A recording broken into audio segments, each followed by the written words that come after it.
사진으로 돌아보는 지난 한 주간의 뉴스 클릭 베스트 컷. 오늘은 어떤 사진이 준비되어 있을까요? 연합뉴스 사진부 최재고 기자와 함께하겠습니다. 최 기자 어서 오세요. 안녕하세요. 네, 이번 주 정말 더웠죠. 네, 정말 더운 한 주였는데요. 폭염에다가 습도까지 높아서 정말 고생한 한 주였습니다. 네, 클릭 베스트 컷 첫 번째 사진도 이 폭염과 관련된 사진이거든요. 네. 빨리 만나보도록 하겠습니다. 예. 네, 정말 보기만 해도 시원해지는 사진이네요. 네, 정말 보기만 해도 눈까지 시원해질 정도의 사진인데요. 막 네. 물이 떨어지면서 부서지고 있고 그 밑에 사람들은 표정이 굉장히 시원해 보여요. 여기가 어디냐면요. 전남 구례군 산동면에 있는 수락폭포입니다. 재밌는 분을 여기 보니까 아예 우통까지 벗고 이렇게 등목을 하고 있네요. 정말 시원할 것 같습니다. 네, 저도 이런 폭포 밑에서 한번 물을 맞아봤는데 솔직히 좀 아파요. 아, 그래요? 높이서 떨어지는 물이다 그럴 것 보니까 같아요. 아픈데 네네. 정말 시원합니다. 그러면서 뭐 이렇게 괜히 지압도 되는 것 같고 굉장히 기분이 좋습니다. 네. 정말 이번 주에 정말 더웠잖아요. 네. 무더위 관련 사진 또 있나요? 예, 다음 사진 한번 보시죠. 네. 네, 양계장 사진이네요. 네, 닭들이 뭐 제가 더워서 그런지 모르겠지만 굉장히 더워 보여요. 네. 털까지 이렇게 있는 것들이 모여 있으니까 더워 보이는데 이거는 지난 26일 오후입니다. 충북 영동군 심천면 한 양계장의 모습인데요. 이날 이제 폭염 경보가 내려졌었어요. 네. 이날 실내 온도가 이미 바깥 기온 34.2도와 맞먹는 33도에 육박했습니다. 네. 그래서 이 바닥에 보면 왕겨가 깔려 있거든요. 왕겨가 깔려 있는 바닥 온도는 그 기온보다 4, 5도 정도 높다는 게 주인의 설명인데요. 네. 닭 체온이 41도라고 해요. 근데 41도의 그 이제 기온이 육박하면서 매일 닭들이 죽어나간다고 합니다. 최근 사흘간 이 농장에서는 폭염으로 죽은 닭이 1,100여 마리 정도가 된다고 합니다. 사진 기자들은 폭염 관련 사진을 찍을 때 보통 어디로 가는지 이것도 궁금합니다. 예, 이제 폭염 관련 사진을 찍을 때는 두 가지로 크게 나눌 수가 있어요. 진짜 더운 걸 보여줘가지고 폭염을 표현하느냐, 아니면 네. 반대로 더위를 피해서 시원한 모습을 저희가 보여줘서? 첫 번째 봤던 그 그렇죠. 폭포수 사진도 그 중에 하나겠네요. 예, 독자들의 눈을 즐겁게 하느냐인데요. 보통 더운 걸 취재할 때는 뭐 아스팔트에서 이렇게 아지랑이 이글이글 올라오고 예. 이런 사진 보셨죠? 네. 그런 걸 찍으러 가기도 하고요. 그리고 뭐 더운 데서 일하는 분들, 용광로나 이런 데서 일하는 분들을 취재하기도 합니다. 그리고 네. 시원한 모습은 반대로 아까 폭포도 있었지만 얼음 공장에도 가기도 하고요. 그리고 흔히 볼 수 있는 워터파크, 수영장 등에서 시원한 모습을 취재하기도 합니다. 네. 시청자 여러분들도 온열 질환 주의하시고요. 혹시 주변에 더위 때문에 위험에 처해 있는 이웃은 없는지도 다시 한번 살펴보면 좋을 것 같습니다. 그럼 다음 주제로 넘어가 보도록 하겠습니다. 네, 이쪽 보니까 리용호 북한 외무상의 모습이 보이는데요. 많은 사람들이 취재를 하고 있는 건가요? 네, 팔을 쭉 뻗어서 보시면 마이크도 들고 있고 뭐 녹음기도 들고 있고 한데 취재를 하는 모습이 맞습니다. 네, 여기 카메라도 찍고 있네요. 예, 취재 열기가 대단하죠. 예, 라오스 현지 시간으로 26일 오후 사진인데요. 북한의 리용호 외무상이요. 비엔티안 국립 컨벤션 센터에서 열린 그 ARF죠. 네. 마치고 기자회견을 하는 모습을 이 기자들이 취재하면서 녹음하고 사진 찍고 하는 모습입니다. 네. 보통은 리용호 외무상을 크게 찍을 거예요. 그죠? 근데 이 찍은 사진 기자가 보여주고 싶은 거는 더 크게 찍은 이 부분. 네. 북한에 취재 쏠린 열기, 예, 그걸 보고 싶었나 언론의 봐요. 관심 이걸 보여주고 싶었던 네. 것 같아요. 그러니까 주제라고 생각했던 것보다 더 큰 주제를 만든 거죠. 그래서 재밌게 찍은 사진이 아닌가 이런 생각이 듭니다. 네. 이 행사에 아시아 그리고 태평양 지역의 모든 외교 수장들이 한 자리에 다 모인 거잖아요. 네. 그럼 이곳에 취재를 간 취재 기자들도 굉장히 이분들의 일거수일투족을 다 지켜보고 있어야 될 것 같거든요. 예, 맞습니다. 그 사진 기자들은 이 현장에서 의미 있는 장면을 포착해내려고 애를 많이 쓰는데요. 일반적으로 그냥 있는 장면만 찍는 게 아니고 뉴스를 알고 그 장면을 캐치해내려고 노력을 합니다. 다음 사진을 한번 보시죠. 네. 예, 이건 긴 세로 사진이 돼버렸는데요. 원래는 옆에 있는 사람들도 같이 나온 사진이에요. 근데 주제를 명확하게 보이게 하기 위해서 사진을 세로로 이렇게 자른 사진입니다. 네, 그럼 어떤 의미가 있는 사진인가요? 예, 이 사진 제목이 하필 북중국기 앞에서 이게 제목입니다. 아, 그러고 보니까 네. 윤 장관 뒤에 북한과 중국 국기가 이렇게 나란히 딱 서 있네요. 네, 잘 찍었고 그러고 나서 잘 자른 거죠. 그런 사진이라고 볼 수 있습니다. 하나 더 볼까요? 네. 방금 있었던 그 포토 세션의 전체 모습이에요. 이런 가로 사진인데요. 이 사진도 참 재미있습니다. 이 왼쪽에서 두 번째 존 케리 미국 국무부 장관이에요. 네, 뭐 여기 보니까 악수를 하지 않고 어정쩡하게 서 있는 모습이 굉장히 재밌는 것 같습니다. 이게 악수를 하긴 했는데 그 전에 장면을 포착한 찰나에 모습. 포착을 한 거네요. 네, 이렇게 자기가 뜻한 바를 한번 사진으로 보여준 것 같습니다. 네, 그럼 이 행사에 참가하는 장관들도 이렇게 기자들이 자기 일거수일투족에 관심이 있다라는 걸 알고 있으니까 그렇죠. 좀 일부러 의도적으로 행동하는 점도 없지 않아 있겠네요. 네, 있습니다. 네, 기자들의 취재 현장 아주 재밌게 봤습니다. 그럼 다음 사진으로 함께 넘어가 보도록 하겠습니다.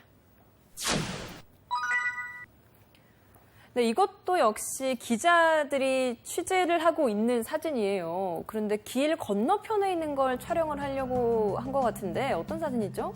예, 일본 가나가와현에 있는 장애인 시설 사진입니다. 아, 그 지난 화요일 새벽에 살해 사건이 일어났던 그 장애인 시설 맞죠? 예, 맞습니다. 26일 새벽 저 장애인 시설에서요, 20대 남자가 침입해서 수용자들에게 흉기를 휘둘렀습니다. 그래서 26일 당일에만 19명이 숨지고 26명이 부상을 당했습니다. 네, 정말 끔찍한 참사입니다. 일본에서 가끔 저런 큰 사건이 일어나긴 하는데 이번 이 사건이 흉기를 사용한 살인 사건으로는 2차 대전 종전이고 최악이라고 하던데요. 예, 그래서 일본 언론에서도 이렇게 기자들을 많이 보냈어요. 그래가지고 취재 중인데요. 다음 사진 보면 현장 분위기를 더 알 수 있을 것 같습니다. 네, 더 넓게 찍은 사진이죠? 네, 여기 지금 보니까 노란색으로 폴리스 라인도 쳐져 있네요. 네. 이 일본을 보면 그 참 통제 잘 따르는 기자들, 뭐 아니면 일본의 정돈된 모습이 딱 그냥 저는 솔직히 느껴지는데요. 오른쪽 위에 보면 이렇게 중계차도 줄 맞춰서 쫙 네. 서 있고요. 국민적 관심사가 된 거죠. 그러니까 중계차도 와 있고 기자들도 이렇게 질서를 지키면서 취재하고 있는 모습입니다. 네. 전체적으로도 차분한 걸 보니까 상황은 끝난 것 같습니다. 근데 이 사건의 범인이 바로 자수를 했다고요? 예, 맞습니다. 사건 발생 직후인 이날 오전 3시쯤에 우에마스 사토시가 경찰에 출두해서 내가 저질렀다 이렇게 자수를 했습니다. 네. 끔찍한 사건을 저지르고 바로 자수를 했네요. 예, 이 사람은요, 자수 직전인 이날 오전 2시 50분쯤에 트위터에 글을 남기기도 했는데요. 세계가 평화로워지기를 뷰티풀 재팬 이렇게 남겼다고 하네요. 네. 범인 얼굴 한번 볼까요? 네. 예, 이 사진은 사건 다음 날이죠. 27일에 검찰로 이송되는 장면인데요. 네. 뭐 이렇게 너무 활짝 웃고 있어요. 어떻게 예. 보면 좀 소름 돋는 사진인데요. 정말 뭐 다른 건 안 보이고 표정만 보이는데 네. 이 웃음의 의미가 뭔지 모를 정도로 정말 섬뜩한- 뉘우침이 없는 표정인 것 네, 같습니다. 호송차 안 같습니다. 이게. 네. 그래서 양쪽 창문으로 기자들이 찍었고 아마 이것도 창문으로 찍은 것 같아요. 사진을 찍는 여러 가지 기법이 있는데 자연광을 사용하지 않고 보통 플래시라 그러죠. 인공광을 사용하게 되면 조금 이렇게 부자연스러운 조명이 들어가면서 더 섬뜩해 보이는 효과가 있기는 있습니다. 네. 물론 이 와중에 그 섬뜩해 보이라고 찍지는 않았겠습니다만은 그런 조명이 더해지면서 이 웃음, 거의 미친 웃음이죠. 미친 웃음에 이런 조명이 더해지면서 무서움을 자아내는 사진이 아닌가 이렇게 보여지는데요. 용의자 우에마스 씨는 사건이 발생한 장애인 시설에서 2012년 12월부터 지난 2월까지 직원을 근무를 했었다고 해요. 네. 본인이 장애인 시설에서 근무를 했으면서 장애인 증오 범죄를 저지른 거네요. 예, 그는 2월 중순 중의원 의장 공관을 찾아가서 장애인 470명을 말살하겠다 이런 내용의 편지를 전달을 했고 같은 달 18일에는 시설 직원에게 국가의 지시가 있으면 나는 언제든 중증 장애인을 대량 학살할 수 있다 이런 말을 전한 것으로 알려졌어요.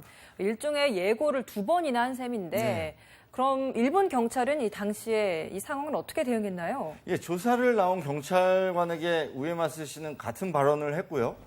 결국 관련법에 따라서 조치 입원이라는 건 이제 정신질환이 의심되는 사람을 강제로 입원시키는 조치인데요. 네. 그렇게 처리됐다가 결국에 퇴원을 했죠. 계속 가둬둘 수는 없으니까. 예. 그래서 결과적으로 강제 입원까지 됐던 그의 범행을 막지 못한 데 대해서는 향후 뭐 학살범 방치 이런 논란이 제기될 전망입니다. 네. 저항도 못하고 피해를 본 장애인들을 생각하면 정말 가슴이 아픕니다. 옆 나라의 일이긴 하지만 사건의 진실이 명확하게 밝혀지고 후속 대책이 만들어지기를 바랍니다. 다음 사진 함께 살펴보도록 하겠습니다.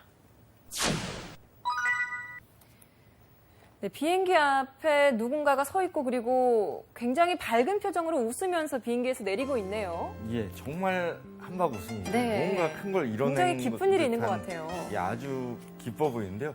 왼쪽이 스위스 솔라 임펄스 재단의 앙드레 보르슈 베르그 최고 경영자입니다.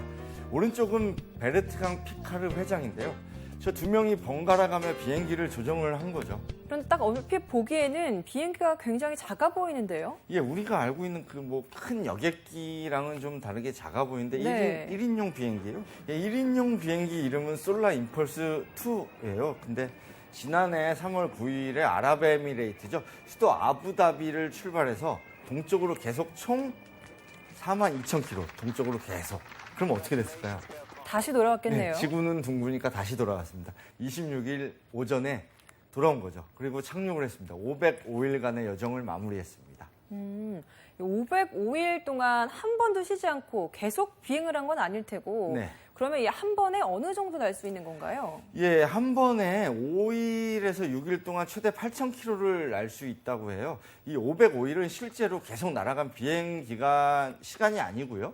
그 비행 기간 중에 기착시에서 쉬면서 정비를 한 기간을 합친 거죠. 네.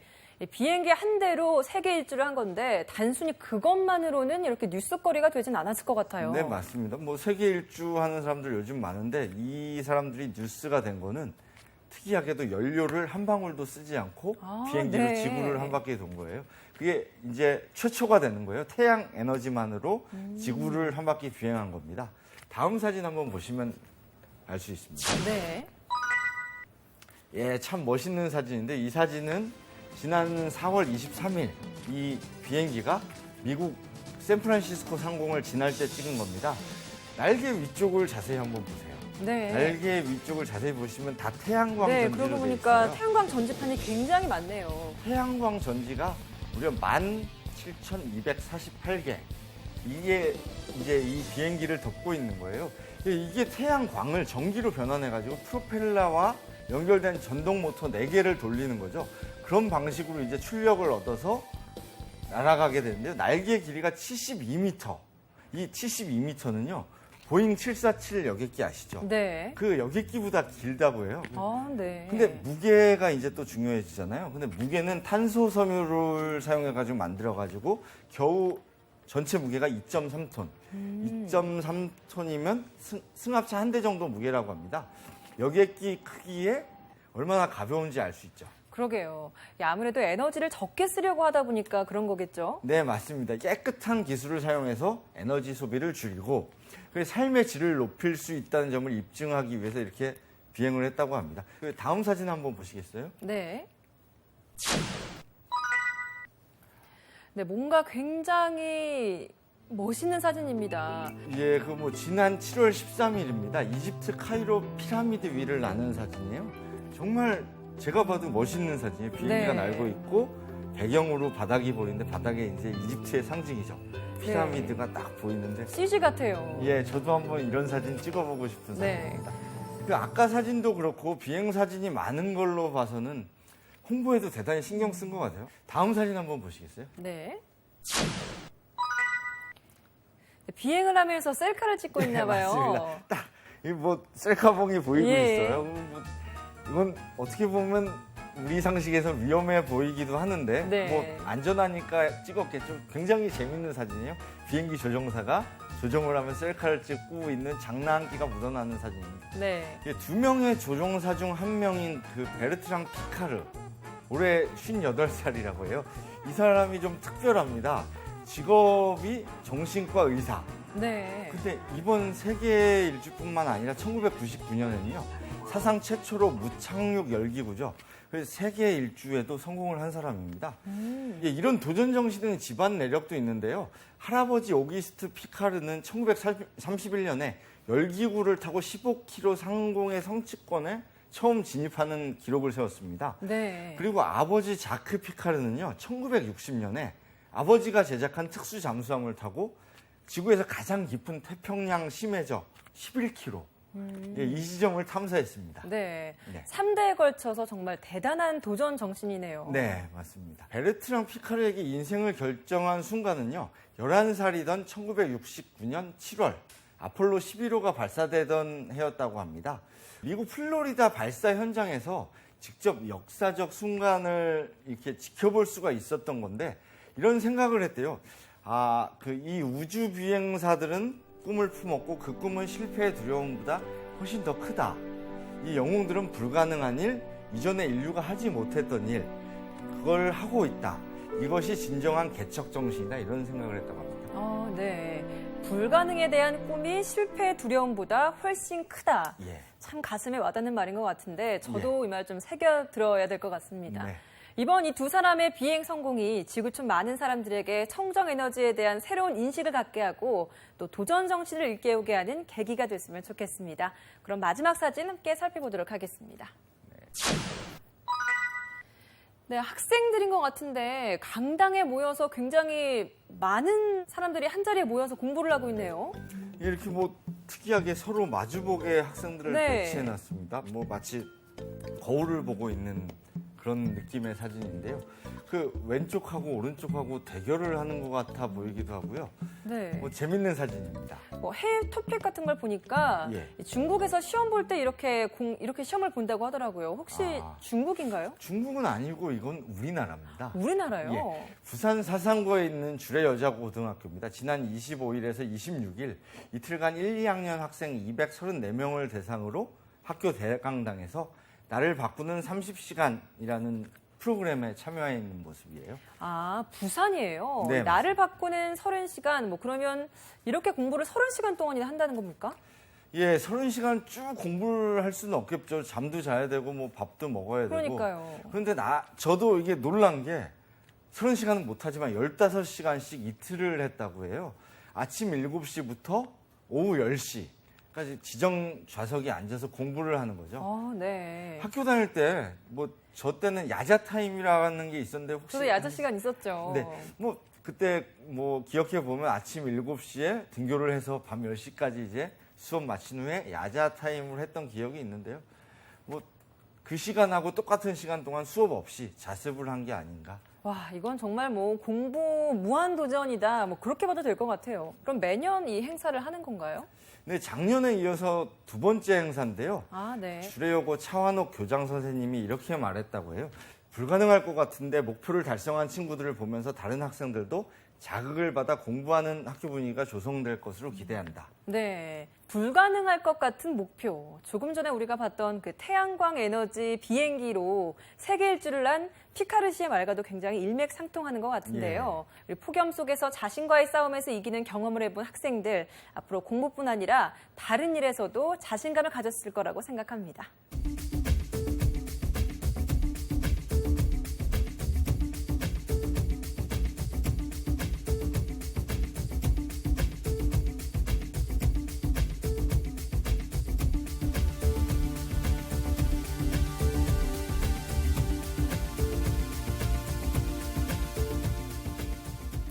최 기자, 오늘 사진 쭉 살펴봤는데 베스트 컷을 뽑는다면 어떤 게 있을까요? 예, 저는 베스트 컷으로 이집트 카이로 피라미드 상공을 나르는 태양광 비행기를 뽑겠습니다. 그 사진 기자로서 이렇게 큰 스케일의 사진을 한번 찍어보고 싶은데 그 사진 굉장히 멋있고 스케일도 크고 꼭 찍어보고 싶은 사진이 아닌가 이런 생각이 듭니다. 사진으로 살펴보는 한 주간의 뉴스 클릭 베스트 컷. 다음 주에도 더욱 재미있고 의미 있는 사진을 가지고 찾아뵙겠습니다. 시청해주신 여러분 고맙습니다.